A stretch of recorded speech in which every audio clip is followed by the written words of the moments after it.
Assalamualaikum warahmatullahi wabarakatuh. Sebelumnya perkenalkan, nama saya Lailatul Afifah dengan NIM 53020210063, mahasiswa semester 5 Program Studi Ilmu Al-Quran dan Tafsir, Fakultas Usuluddin Adab dan Humaniora. Adanya pembuatan video ini karena untuk memenuhi tugas UTS dan UAS mata kuliah falsafah Al-Quran yang diampu oleh Bapak Najib Syaifullah MAG yang bertemakan sebab penciptaan. Jadi sebelum membahas tentang sebab penciptaan alam semesta, kita akan menyinggung sedikit tentang apa itu Nur Muhammad. Kita sebelumnya akan membahas tentang hakikat Nur Muhammad beserta proses penciptaannya di alam semesta. Apa sih hakikat Nur Muhammad itu dan bagaimana proses penciptaannya? Segala sesuatu yang ada di dunia berawal dari cahaya yang agung yang bernama Nur Muhammad. Nah, cahaya ini itu diciptakan oleh Allah Subhanahu wa Ta'ala dari nurnya sendiri. Dijelaskan dalam buku Menguak Mutiara Terpendam karya Habib Lutfi. Nah, Nur Muhammad ini berkeliling di alam semesta selama 9.000 tahun, dan ketika berada di tempat yang gelap, dia bersujud kepada Allah selama 1000 tahun. Kemudian Allah membagi Nur Muhammad itu menjadi 4 bagian. Yang pertama, Allah menciptakan Lauhul Mahfuz, kemudian kolam, kemudian Arsy, dan terakhir itu untuk menciptakan Nabi Muhammad. Nah, namun sebelum itu Allah itu menitipkan Nur Muhammad itu di punggung Nabi Adam alaihissalam. Nah, bagaimana hakikat Nur Muhammad dalam Islam? Nah,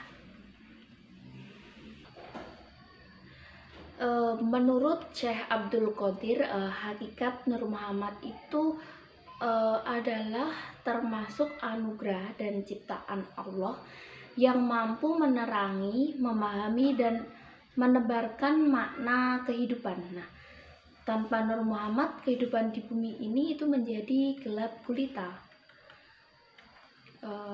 Nur Muhammad itu bisa menghindarkan umat manusia itu dari kesesatan dan menghindarkan terhimpitnya oleh kebodohan. Nah, Nur Muhammad ini intisari kosmos, atau Nur Muhammad adalah intisari alam semesta yang menjadi awal kehidupan di dunia. Jadi Nur Muhammad itu sebagai awal mula kehidupan di dunia. Kemudian terkait dengan masalah penciptaan yang berawal dari Nur Muhammad, menurut Syekh Abdul Qadir itu menjelaskan secara lebih detail dan mendalam. Beliau itu mengatakan bahwa penciptaan roh itu dilakukan dalam bentuk lapis-lapis, berlapis-lapis dimensi. Nah, di sini mengutip buku Telaga Cinta Rasulullah karya Fuad Bawazir. Dalam lapis dimensi ini penciptaan yang pertama yaitu alam al-lahut. Allah telah menciptakan seluruh roh.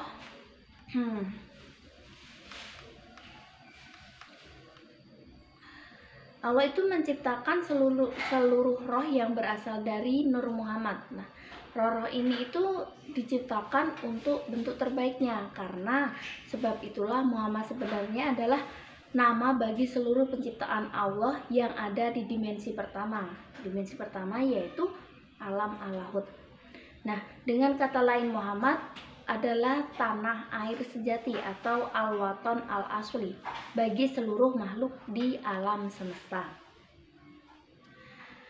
Kemudian lebih lanjutnya, Syekh Abdul Qadir dalam kitabnya Sir al-Asrar Wa Mazhar Al-Anwar mengatakan bahwa setelah 4000 tahun kemudian Allah itu menciptakan ars dari cahaya yang terpancar dari bola mata Nabi Muhammad SAW. Nah, diciptakan ars ini bersamaan dengan diciptakannya entitas-entitas yang lain. Nah, dengan demikian entitas yang berada di bumi ini merupakan suatu yang berasal dari cahaya bola mata Nabi Muhammad SAW. Nah, kemudian Allah itu mengantarkan roh-roh turun ke dimensi menciptakan yang lebih rendah, yaitu alam jasmani, alam jirim, atau alam fisik. Nah, hal ini sebagaimana disebutkan di dalam firman Allah, yaitu Al-Quran Surah Atin ayat 5. Nah, penjelasan ini itu tentang hakikat Nur Muhammad yang dipercaya kebenarannya oleh ilmuwan tasawuf. Mereka itu meyakini bahwa alam semesta ini adalah bentuk dari tajalli atau penampakan Tuhan. Nah, tajalli Tuhan yang pertama adalah Nur Muhammad. Nah, sedangkan tajalli terakhir baginya adalah alam semesta yang berwujud berbeda-beda, yang berwujud dalam bentuk benda-benda. Kemudian sebagian besar kalangan sufi ini meyakini bahwa pada hakikatnya antara Tuhan dan manusia adalah satu. Ini itu penjelasan tentang ringkasnya konsep ajaran Wahdatul Wujud atau wujud kesatuan Allah Ta'ala dengan alam semesta. Gitu. Selanjutnya yaitu pembahasan tentang proses penciptaan langit dan bumi. Mendengar kata bumi, yang terbesit di pikiran kita adalah bumi itu tempat tinggal atau tempat kita berpijak serta makhluk lainnya, baik itu hewan maupun tumbuhan. Nah, sedangkan kata langit yang terlintas di dalam pikiran kita yaitu lapisan yang menyelimuti bumi. Secara etimologi, kata al-ard berarti bumi, yaitu salah satu planet yang merupakan anggota dari tata surya.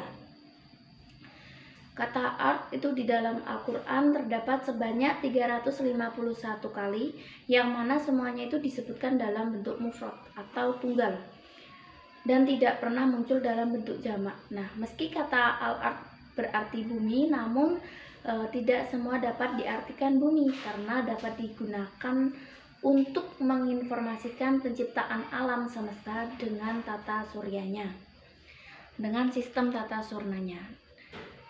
Nah, sebagaimana disebutkan dalam Al-Quran Surah Al-A'raf ayat 54 yang berbunyi Bismillahirrahmanirrahim, Inna rabbakumullahu alladzi khalaqas samawati wal ard fi sittati ayyamin tsumma stawa 'alal arsy yushil laila nahara yatbuhu hasisan wasyamsa wal qamara wan nujuma musakharati bi amri ala lahul khalqu wal amr tabarakallahu rabbul alamin. Shadaqallahul azim, yang artinya sesungguhnya Tuhan kamu ialah Allah yang telah menciptakan langit dan bumi dalam 6 masa, lalu Dia bersemayam di atas ars, lalu menutupkan malam kepada siang yang dengan cepat, dan diciptakannya pula matahari, bulan, dan bintang-bintang yang masing-masing itu tunduk kepada perintahnya.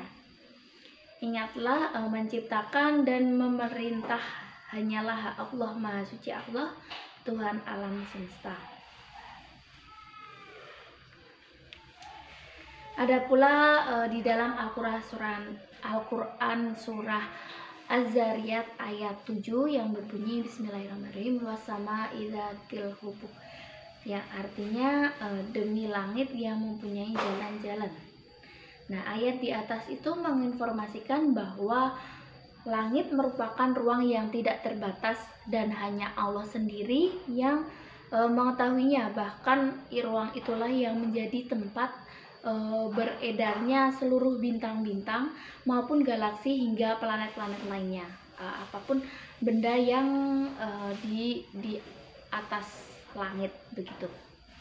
Nah, adapun pula ledakan besar yang terjadi di ruang angkasa pada saat itu yang disebut dengan teori Big Bang, dan teori inilah yang tertuang di dalam Al-Quran Surah Anbiya ayat 30. Teori Big Bang ini teori ini yang telah tertuang dalam Al-Quran Surah Anbiya ayat 30, yang artinya apakah orang-orang kafir tidak mengetahui bahwa langit dan bumi keduanya itu dahulu menyatu, kemudian kami memisahkan keduanya dan kami menjadikannya segala sesuatu yang hidup berasal dari udara. Jadi bukankah mereka beriman? Nah, ayat ini itu menjelaskan bahwa awal mula diciptakan langit dan bumi ini dimulai saat diciptakannya. Kemudian Allah menciptakan di dalam ruang itu sebagai bahan-bahan untuk penciptaan langit dan bumi, yaitu asap yang menyatu.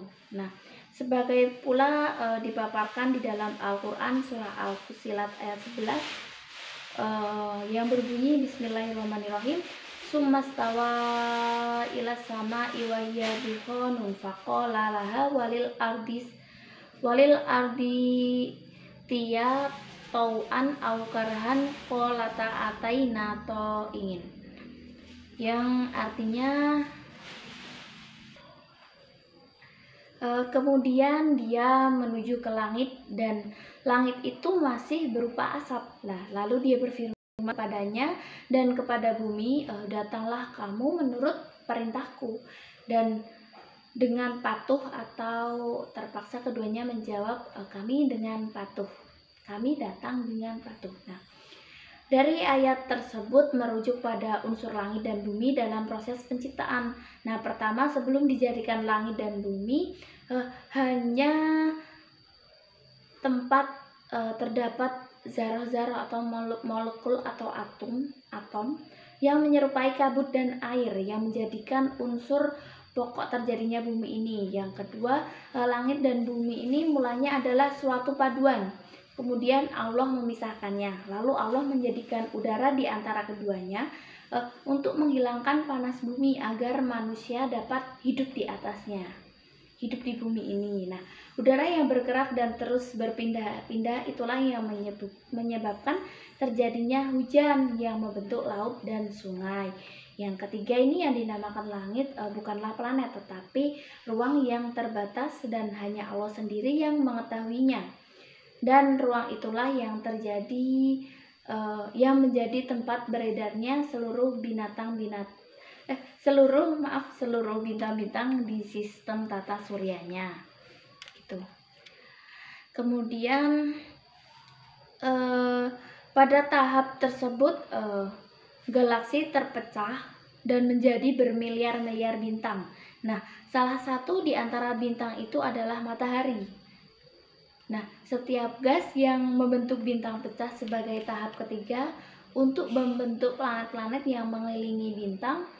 Setiap planet dan bintang ini berrotasi sedemikian rupa sehingga tidak ada tabrakan antara yang satu dengan yang lainnya. Nah, semua itu adalah tanda-tanda atau hukum Allah dalam istilah ilmiah disebut dengan hukum alam.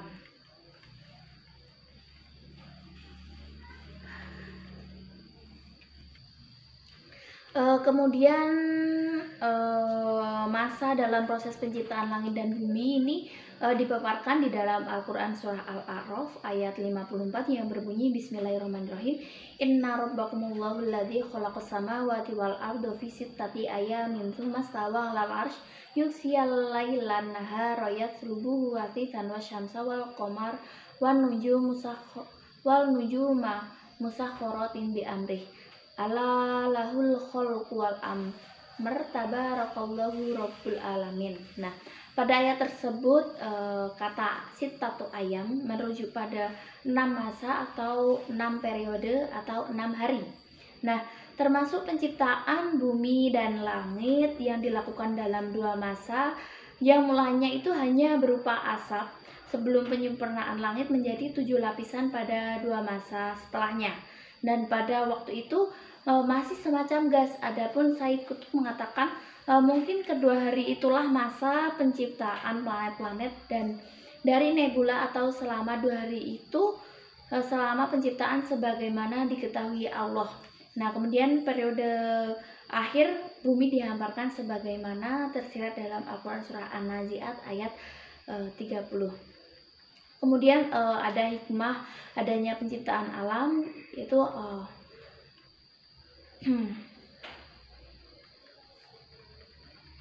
para ulama itu menjelaskan bahwa Allah menciptakan semua itu dalam 6 hari, yaitu untuk mengajarkan hambanya sikap tidak tergesa-gesa juga, untuk mengabarkan bahwa Allah lah yang mengatur segala sesuatu di alam ini dan menghubungkan semuanya dengan semesta alam. Nah, Allah yang maha mengetahui segala sesuatu dan rapi, yang maha kuasa atas segala sesuatu, tidak menjadikan langit dan bumi sekaligus melainkan dalam 6 hari, sebagaimana Allah juga menciptakan manusia, tidak sebagaimana menciptakan makhluk yang lain. Allah menciptakan manusia dengan susunan dan pengaturan yang baik. Al-Quran secara tegas juga menyatakan bahwa tujuan penciptaan langit dan bumi ini adalah untuk memperlihatkan kepada manusia akan tanda-tanda Allah SWT.